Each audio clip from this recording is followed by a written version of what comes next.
Halo, selamat pagi para mahasiswa di Unika Surya Pranata, mahasiswa FEB.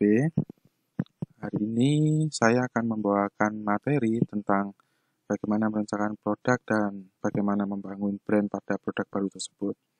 Sebelum saya mulai perkuliahan pada pagi ini, perkenalkan nama saya adalah Peter Ardianto. Saya adalah dosen DKV di Unika Surya Pranata. Senang sekali bertemu dengan kalian walaupun online pada hari ini.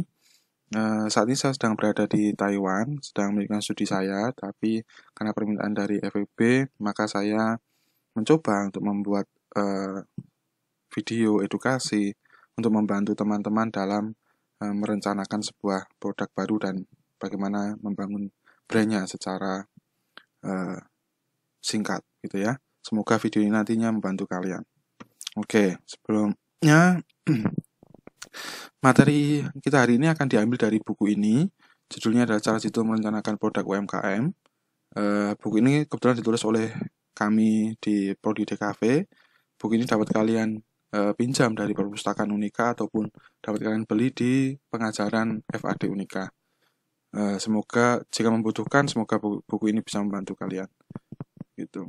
Lalu pertama-tama yang harus kita perhatikan ketika merencanakan sebuah produk adalah melihat pasarnya, apa dalam pasar tersebut atau target tersebut yang harus kita lihat.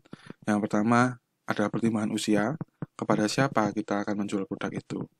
Lalu latar belakang pendidikannya, lokasi, strata ekonomi. Lalu mengapa pasar ini harus kita perhatikan terlebih dahulu sebelum kita membuat atau merencanakan produk itu. Karena produk tadi harus memiliki satu karakter kuat. Nah, karakter kuat itu harus bisa berkontribusi atau harus bisa selaras dengan targetnya atau yang diinginkan oleh targetnya. Oleh karenanya, melihat pasar dengan beberapa tipe ini merupakan dasar yang harus kita perhatikan sebelum membuat produk itu. Lalu setelah melihat pasar, kita harus melihat potensi sebuah produk itu. Atau apakah jenis usaha kita itu usaha franchise, ataukah jenis usaha kita itu usaha reseller, atau jenis usaha kita usaha mandiri.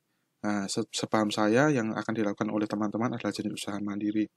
Nanti kita akan lihat perkembangan detailnya satu persatu.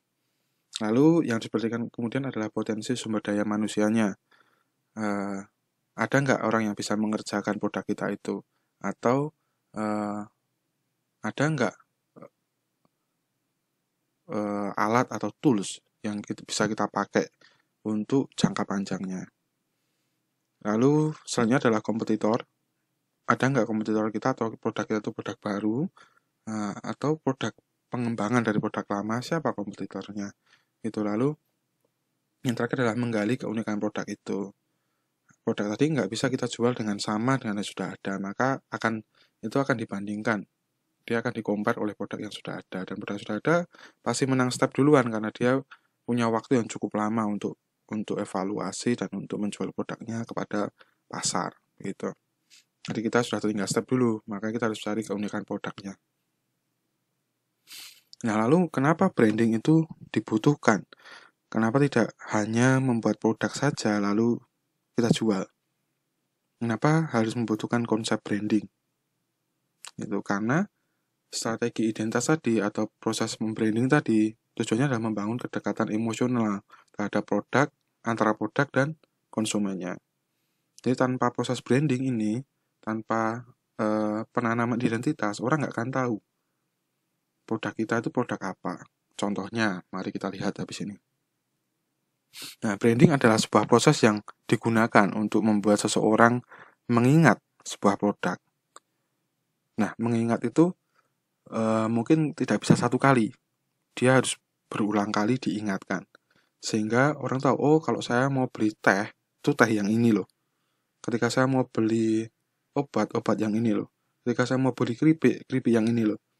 Nah, itu adalah sebuah proses terus-menerus yang digunakan untuk membuat seorang mengingat sebuah produk. Itu adalah branding. Gitu. Jadi bukan luaran desainnya, tetapi prosesnya. Itu jauh lebih penting daripada luarannya. Luarannya desain, betul. luarannya visual betul, tetapi proses penyampaian visualnya itu yang penting gitu.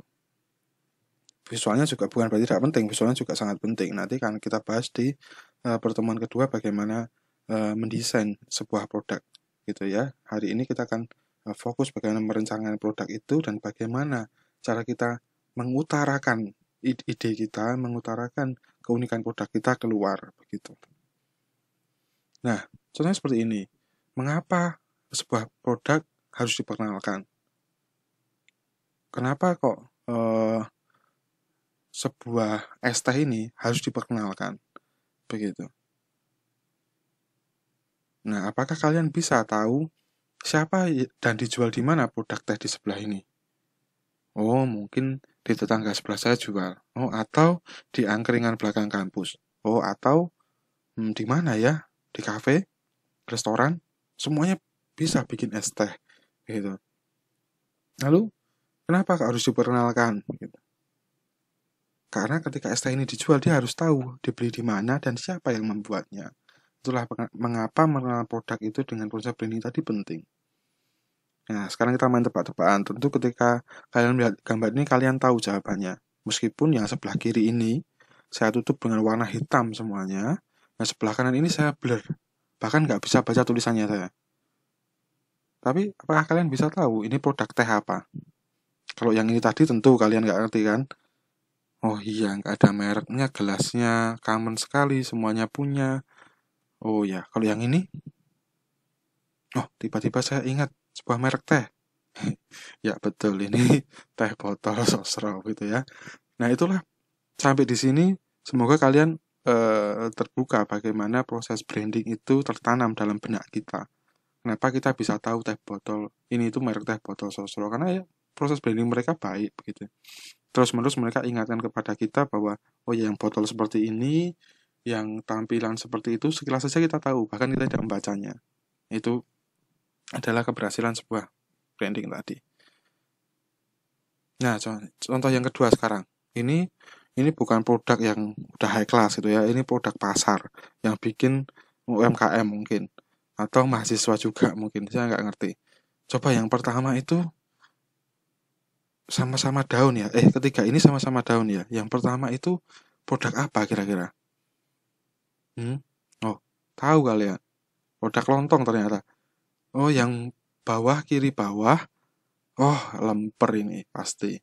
Betul, berbeda ya. Yang paling pojok kanan arem-arem.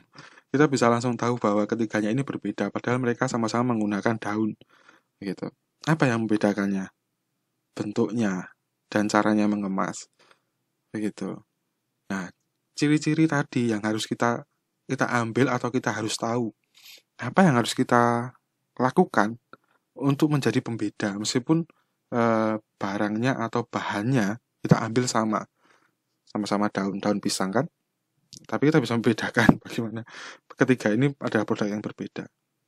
Nah ini adalah proses sederhana dalam proses menyampaikan ide atau menyampaikan ciri khas kita tadi keluar begitu. Nah lalu ini ada yang pernah makan? Wah ini saya cari di negara tempat saya tinggal saat ini nggak ada gitu ya. Harus bikin sendiri kalau mau. Adanya cuma di Indonesia gitu. Namanya dadar gulung gitu, kalau di Semarang ya. Nah, ketiganya ini sama dadar gulungnya gitu. Tetapi penyampaiannya berbeda. Apa yang kita ambil dari tiga gambar ini adalah proses menjualnya. Walaupun produknya sama, tetapi ketika orang melihat satu dijual ketika saya tanya mana yang lebih mahal dan mana yang lebih murah, kamu mungkin bisa mengetahuinya dari ketiga gambar ini. Begitu. Dari apa? Cara menyajikannya, cara visualnya, gitu. Prinsipnya dari mata turun ke hati pasti. Begitu. Dari hati turun ke dompet, lalu dibeli, gitu. Ketika mereka di head to head atau dijajarkan bertiga, orang akan memilih yang mana? Memilih yang tampilannya paling baik tentu. Nah, itu adalah pentingnya visual dan pentingnya branding atau keunikan produk yang harus kita punya. Nah, lalu produk selanjutnya ini adalah semar mendem itu ya. Semar mendem. Ini adalah cara promosi yang berbeda. Cara penyajian yang berbeda gitu. Produknya sama, modalnya sama gitu. tapi cara menyajikannya bisa mempengaruhi harga jualnya nanti. Itu adalah rangkaian proses branding, gitu ya. Lalu bagaimana kita harus memperkenalkan sebuah produk? Bagaimana kita harus mencari pembeda? Mencari pembeda tidaklah sulit ya. Tadi kita lihat, oh ternyata nggak sulit ya. Cuma saya kasih tengahnya aja sudah beda. Oh cuma saya kasih habis sudah beda. Oh apalagi ini, mudah sekali. Bajunya diparut panjang, bajunya diparut sedikit. Oh saya tambah buletan merah, selesai. Gitu. Atau yang ini, tambah plastik gitu ya. Nah, itu adalah bagaimana kita mencari pembeda. Sederhana saja sebenarnya, kita tidak perlu berpikir sesuatu yang sangat rumit. Ketika kita bisa menemukan sesuatu yang bermanfaat, sesuatu yang khas dengan citra yang akan kita sampaikan, maka itu akan menjadi solusi, akan menjadi pembeda atau menjadi identitas yang harus kita bangun. Nah, mencarinya bisa melalui bentuknya, bisa melalui warnanya, atau bisa melalui rasanya. Gitu. Lalu mereka akan mempengaruhi produk yang ditawarkan, cara mengemasnya, dan bagaimana cara menjualnya. Ketika konsep yang di kanan ini akan berbeda cerita lagi. Begitu. Ini sudah akan masuk ke strategi pemasaran nantinya. Gitu. Makanya kita harus tahu kepada siapa produk ini akan ditawarkan. Masih ingat pertama tadi saya membahas tentang target marketnya. Kepada siapa? Oh, saya akan menawarkannya kepada pekerja dengan penghasilan sekian juta hingga sekian juta. Oh, saya nggak mungkin bikin produk seperti produk yang dijual kepada pekerja yang penghasilannya ratusan ribu. Gitu. Nggak mungkin saya bikin visual yang sama dengan yang saya jual kepada anak SD. Begitu. Caranya berbeda. Lalu cara mengemasnya juga berbeda. Gitu. Beberapa banyak dari kalian yang pernah tertipu beli kemasannya isinya sedikit gitu, atau hanya sayang kemasannya saja, oh kemasannya bagus hingga isinya nggak mau dimakan gitu. Nah ini adalah the power of packaging gitu ya. Berbeda cerita lagi, tetapi cara mengemas ini juga bisa menjadi pembeda kita. Yang paling sederhana cara mengemas ketiga daun pisang tadi, cara paling sederhana, cara mengemasnya berbeda. Yang ketiga adalah cara menjualnya, keunikan menjualnya gitu. Jangan semuanya kita kasih giveaway ya, sekarang giveaway untuk dapat produk ini, tidak seperti itu. Tapi cara menjualnya harus menjadi sesuatu yang unik gitu. Nah, hal di atas adalah sesuatu yang akan membuat produk yang akan dibuat akan diingat oleh calon konsumennya. Ketika kita tidak mempunyai satu pembeda dalam menciptakan sebuah produk, maka cara kita membrandingnya pun akan kesulitan. Begitu.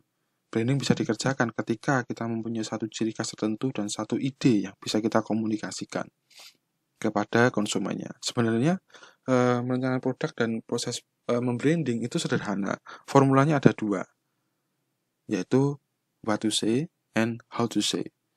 Apa yang akan Anda katakan gitu ke pasar Anda.